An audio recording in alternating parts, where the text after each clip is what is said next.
அனைவருக்கும் வணக்கம். முருகாச்சரணம். யாமோதிய கல்வியும் எம்மறிவும் தாமே பெறவேலவர் தந்ததனால் பூமேல் மயல் போய் அறம்மை புணர்வீர் நாமேல் நடவீர் நடவீர் இனியே. இந்த பாட்டை சொல்லிதான் எப்போதும் என்னுடைய பேச்சை தொடங்குவதாக சில நாட்களாக நான் அந்த வழக்கத்தை வச்சிருக்கிறேன். இந்த பாட்டு வரக்கூடிய இடம் பார்த்தீங்கன்னா கந்தர் அனுபூதி. இதுல அருணகிரிநாதர் சொல்றார், நான் எழுதக்கூடிய பாட்டும் என்னுடைய அறிவும் எதுவுமே என்னுடையதல்ல, எல்லாம் முருகப்பெருமான் தந்தது. அது ஏன் தந்தார் அப்படின்னா, அவரை அடைவதற்கான வழியை அதுக்குள்ளதான் ஒளிச்சு வச்சிருக்காரு. அதனால அதை பின்பற்றி நான் அவரை நோக்கி நடக்கிறேன், நீங்களும் எங்கூட நடந்து வாங்கன்னு அருணகிரிநாதர் நமக்கு சொல்லுவது போல அமைந்திருக்கக்கூடிய அற்புதமான ஒரு பாட்டு. இதைத்தான் எப்போதும் யாராவது என்கிட்ட குழந்தைகள் நல்லா படிக்கணும், நல்ல கல்வியில திறம்பெறணும் அப்படின்னு கேட்டாங்கன்னா நான் இந்த பாட்டை தான் சொல்லுவேன். சரி, இப்ப ஏன் நான் இந்த பாட்டை உங்ககிட்ட சொல்றேன், அதுக்கு ஏதாவது அர்த்தம் இருக்கான்னு கேட்டா நிச்சயமா இருக்கு. என்னன்னா, நம்மளுடைய அறிவு எதற்காக நமக்கு கொடுக்கப்பட்டது, நம்மளுடைய வாழ்க்கையில அறிவினுடைய பங்கு என்ன அப்படின்னு கொஞ்சம் யோசிச்சோம் அப்படின்னா, பெரும்பாலும் இன்னைக்கு இருக்கக்கூடிய எல்லாரும் அறிவுன்னா எதற்கு அப்படின்னா, பணத்தை உருவாக்குறதுக்கு உண்டான ஒரு சாதனமாக, ஒரு கருவியாகத்தான் அறிவை பார்க்குறாங்க. அறிவு இருந்தா பணம் வரும், நல்ல சந்தோஷமா இருக்க முடியும், நல்ல பெரிய பணக்காரனாக கோடீஸ்வரனாக மாற முடியும், குழந்தைக்கே அப்படித்தானே சொல்லித்தரோம், நல்ல வேலைக்கு போகணும், நல்லா சம்பாதிக்கணும். ஆனா ஒரு விசித்திரமான ஒரு விஷயம் என்னன்னா, அறிவு ஒருபோதும் பணத்திற்காக பயன்படுவதல். இன்னைக்கு ஒரு உண்மையை சொல்லணும் அப்படின்னா, எந்த குழந்தையும் நல்லா சம்பாதிக்கணும்னு அனுப்பிச்சு வைக்கிறோமோ அந்த குழந்தை நிறைய சம்பாதிச்சதுக்கு அப்புறம் ஒரே ஒரு கேள்விதான் அதுக்குள்ள வரும். என்னன்னா, யாருமே நல்லா வாழணும்னு சொல்லி தரலையே, எப்படி வாழ்றதுன்னு தெரியலையே அப்படின்னு ஒரு ஏக்கத்தோட தான் அந்த குழந்தை பெருசாகி ஒரு ஐடி கம்பெனியோ எங்கேயோ நிறுவனத்துல போய் நிறைய கத்தையா பணம் வாங்கிய பிறகும் அதை வைத்து கொண்டு நிம்மதியில்லாத வாழ்க்கை வரும்போதுதான் வாழ்க்கையினுடைய நோக்கம் என்ன அப்படிங்கிற ஒரு கேள்வி வரும். அங்கதான் உண்மையான அறிவு செயல்படும். சரி, இந்த அறிவுனா என்ன அப்படின்னா, நம்மளுடைய சமயம் ஒரு உண்மையை சொல்லுதுங்க. நான் இதற்கு முன்னாடியே நிறைய இடங்கள்ல சைவ சித்தாந்தம்ங்கிற ஒரு பொக்கிஷத்தை பத்தி பேசியிருக்கேன். சைவ சித்தாந்தம் 3 உண்மைகளை சொல்லுகிறது. என்னன்னா, இந்த உலகம், இந்த பிரபஞ்சம் உருவாவதற்கு முன்பாக, அதாவது படைக்கப்படுவதற்கு முன்பாகவே 3 பொருட்கள் எப்போதும் இருந்து கொண்டிருக்கிறது. 2 அறிவுள்ள பொருட்கள், 1 அறிவில்லாத பொருள் அப்படின்னு சொல்லுது. அது என்ன அப்படின்னா, பதி, பசு, பாசம். என்னென்ன? பதி, பசு, பாசம். அது என்ன பதி, அது என்ன பசு, அது என்ன பாசம்? பதின்னு சொன்னா இறைவன், இன்னொரு பெயர் பேரறிவாளன், மிக நிறைந்த அறிவுடையவன், அவனுக்கு பதின்னு பேர். பசுன்னு சொன்னா உயிர் கூட்டங்கள். எத்தனை உயிர் இருக்கு? எண்ணிலடங்காத உயிர் கூட்டம் இருக்கு. 1 2 இல்ல, கணக்கிட முடியாதது, முடிவிலி, இன்ஃபினிட்டி. இது பசுன்னு சொல்றது. பாசம்னு சொன்னா ஆணவம், அதாவது ஒரு குற்றம் நிறைந்தது, அறிவில்லாதது அப்படின்னு பொருள். இப்ப நீங்க இப்படி வச்சுக்கணும். இங்க பதி இறைவன், இங்க பசு உயிர் கூட்டங்கள், பக்கத்துல பாசம்ங்கிற அறிவற்ற பொருள். இங்கு பேரறிவே வடிவானவன், நிறைய அறிவு இருக்கிற இறைவன். அந்த அறிவுல ஒரு பங்கு, ஒரு சிட்டிகை இருக்கக்கூடியது உயிர். அறிவே அல்லாதது ஆணவம் ஆகிய பாசம்.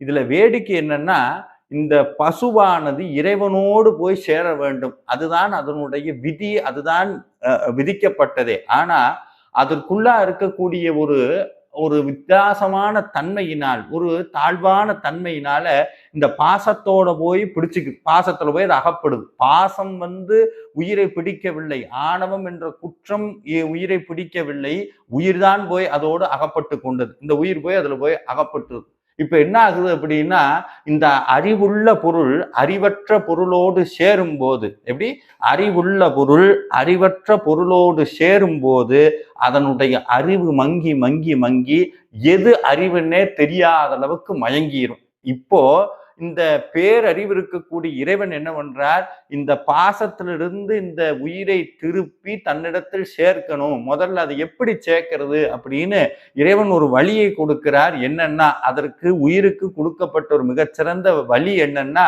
தன்னுடைய அறிவை உணர்ந்து கொள்வது. அதைத்தான் நம்மளுடைய சமயம் ஞானம்னு சொல்லுச்சு. அந்த அறிவை எப்ப ஒரு உயிர் பெற்றுக்கொள்கிறதோ, பெறுவதுன்னு சொல்றதை காட்டிலும் தன்னிடத்தில் இப்படி ஒரு அறிவு இருக்குங்கிறத எப்போது உணர்ந்து கொள்ளுதோ அப்போதே இந்த ஆணவத்தை கட் பண்ண தொடங்கும், இந்த பாசத்தை கட் பண்ண தொடங்கும். இந்த ஆணவம் பாசம்னு சொல்றது நீங்க புரிஞ்சுக்கிற மாதிரி ஹெட் வெயிட் கிடையாது. அதை நல்லா புரிஞ்சுக்கணும். ஹெட் வெயிட் வேற, இங்க இருக்கக்கூடிய ஆணவம் என்பது வேறு. புரியிற மாதிரி சொல்லணும்னா தன்னுணர்வு. தான் எதுல இருக்கிறோமோ அதை நான் நினைச்சுக்கிறது, இந்த உடம்ப நான் நினைக்கிறது, எல்லாம் எனக்கானது, என்னை மட்டுமே மையப்படுத்தி நினைச்சுக்கிறது. இந்த உலகத்துல இருக்கிறதெல்லாம் எனக்கானது, இதுல எல்லாம் நான் அனுபவிச்சு எத்தனை வயசு வரைக்கும் இருந்துகிட்டே இருப்பேன், எல்லாமே நான் தான் நான் தான் உள்ளுக்குள்ள எனக்கு எனக்குன்னு நிலையில்லாத பொருளை ஈர்க்கக்கூடிய அந்த ஒரு தன்மைக்கு பேர் தான் ஆணவம்னு சொல்றது. இந்த ஆணவத்தோடு பீடிக்கப்பட்ட இந்த உயிரை விடுதலை செய்வதற்காகத்தான் இறைவன் அறிவு ஞானம் என்ற அற்புதமான பொக்கிஷத்தை கொடுத்திருக்கிறார். இந்த ஞானம் அறிவுங்கிற விஷயம் எப்படி இருக்கும் அப்படின்னு யோசிச்சோம்னா, முருகனுடைய கையில் இருக்கிற வேல் ஞானத்தினுடைய அடையாளம் தான். முருகன் அதைத்தான் ஆயுதமாக வைத்திருக்கிறார். அதனாலதான் சூரபத்மன் மீது வேலை ஏவிய பிறகு அந்த ஞானமாகிய அறிவு உள்ள பாய்ச்சின பிறகு அவன் இருந்த அந்த தீயதான அந்த பாசமானது விடுபட்டு இறைவனோடு சேரக்கூடிய உயர்ந்த முக்தியை அந்த சூரபத்மனுக்கு இறைவன் வழங்கியதனுடைய நுட்பம் இதுதான். இப்ப இந்த அறிவுக்கு பெயர் தான் முழுமையான அறிவு, மெய்ஞான அறிவு அப்படின்னு பெயர். அப்ப நம்ம இந்த ஸ்கூல்ல படிக்கிறது, காலேஜ்ல கிடைக்கிறது எல்லாம் என்னன்னா, இந்த அறிவு ஒரு பெரிய கடல்னு சொன்னா, நம்ம இந்த வாழ்க்கையில பெறக்கூடிய இந்த அறிவெல்லாம் பாத்தீங்கன்னா ஒரு சின்ன டிராப், ஒரு சின்ன துளி, கடல்ல இருக்கக்கூடிய ஒரு துளி. அந்த கடல்ல இருக்கக்கூடிய ஒரு துளி அறிவே இவ்வளவு வேலைகளை செய்து, நான் அந்த கடல் அளவு இருக்கக்கூடிய பெரும் அறிவு எவ்வளவு உயிர் உடையதானது இருக்கும் அப்படிங்கிறத கொஞ்சம் சிந்திச்சு பார்க்கணும். அப்ப அந்த அறிவு தான் இறைவனாக இருக்கிறான். அறிவே தெய்வம்.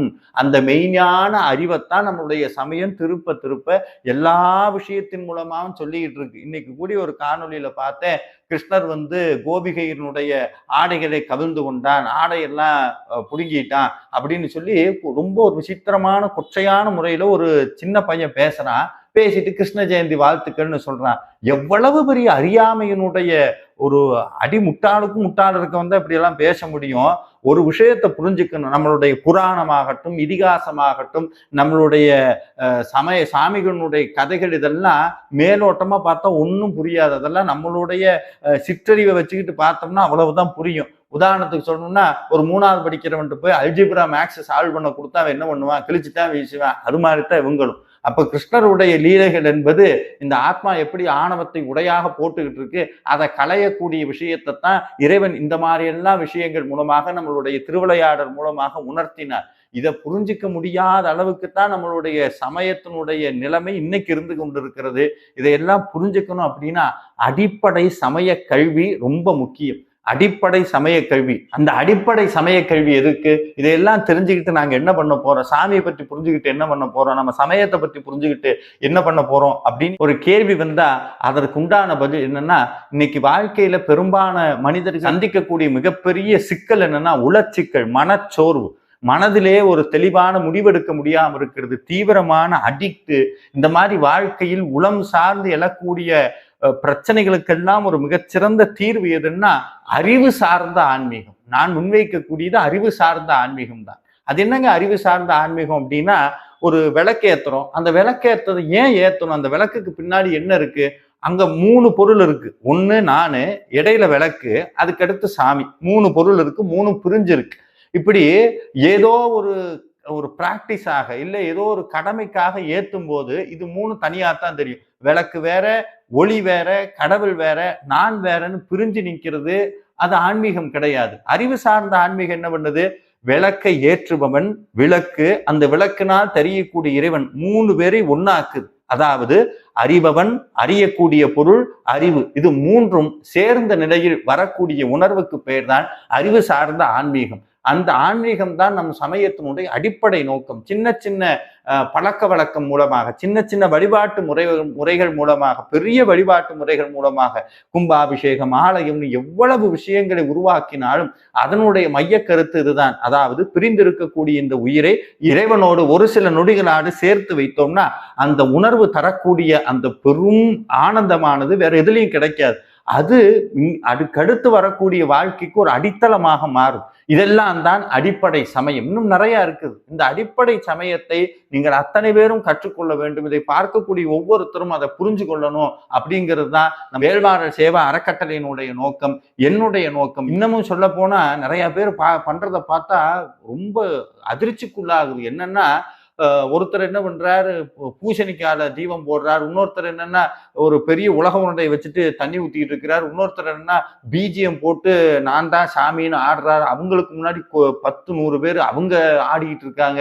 இதெல்லாம் எந்த வகையான ஒரு ஆன்மீகம்னு நமக்கே சத்தியமா தெரியல. இத அப்படியே கொண்டு போய் என்னுடைய குழந்தைகிட்ட வரக்கூடிய தலைமுறைகிட்ட இதுதான்ப்பா இந்து சமயம், இதுதான்ப்பா சனாதனம்னு சொன்னா அதை விட ஒரு மிகப்பெரிய ஒரு துரோகம் நம்மளுடைய சமயத்துக்கு வேறு கிடையாது. மாதிரி அறிவில்லாத செயல்களை எல்லாம் முற்றிலுமாக நீக்கி விவேகானந்தர் காட்டிய ஆன்மீகம், சுவாமி சின்மயானந்தா காட்டிய ஆன்மீகம், இன்னும் எத்தனையோ அருளாளர்கள், ஆதிசங்கரர், கிருபானந்த வாரியார், வள்ளலார், வாரியார்னு எத்தனையோ அடியார்கள் போட்டு கொடுத்த வழியை மிக சுலபமாக நாம் பின்பற்ற வேண்டும். அதில் தோன்றி அந்த வழியில நம்மளுடைய வாழ்க்கையை அமைத்து கொண்டோம்னு சொன்னா நம்மளுடைய நிறைவு நாள் வரை ஆனந்தமாக வாழ முடியும். ஒவ்வொரு நாளும் பயனுற வாழ முடியும். திருப்தியோடு வாழ முடியும். ஒவ்வொரு வாழ்க்கையும் பயனுள்ளதாக நிறைவாக வாழ முடியும் என்று சொல்லி இதைத்தான் நம்மளுடைய வேல்மாறல் சேவா அறக்கட்டளை முன்னெடுத்து சென்று கொண்டிருக்கிறது. அறிவே தெய்வம், அறிவே முருகன், அறிவுதான் ஆன்மீகம், மெய்ஞான அறிவு வளரட்டும், ஒவ்வொருவருடைய உயிரிலும் மனதிலும் அந்த மெய்ஞான முருக அறிவெனும் ஒளி பிறக்கட்டும். நன்றி, வணக்கம். முருகாச்சரணம்.